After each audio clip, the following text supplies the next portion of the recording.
继续来看台中后里的清洁队，甲回收的布红啊、门帘、甲高啊等，重新来整理，伫清洁队的门口创一面壁。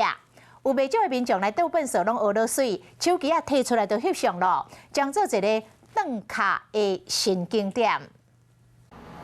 挂春联、有纸连炮，有年节气氛，有真济布红啊。这毋是什么风景点，是后里清洁队专工做伫门口的。不错啊，很好，有过年节的气氛。这看起来很可爱，也蛮喜气的，然后有那个新年的味道。袂少在地人来这倒粪扫时，拢会顺续翕相。清洁队表示讲，这拢是回收物，老人介意卖送人。很多民众来了会在这里直接打卡。如果遇到他喜欢的娃娃，他会向我们直接索取，我们会提供给他们。那我们索取以后，我们会马上就再把娃娃再补上。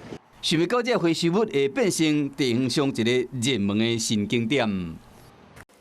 嗨，我是映彤，记得订阅华视的 YouTube 频道，并且要开启小铃铛哦，站起来。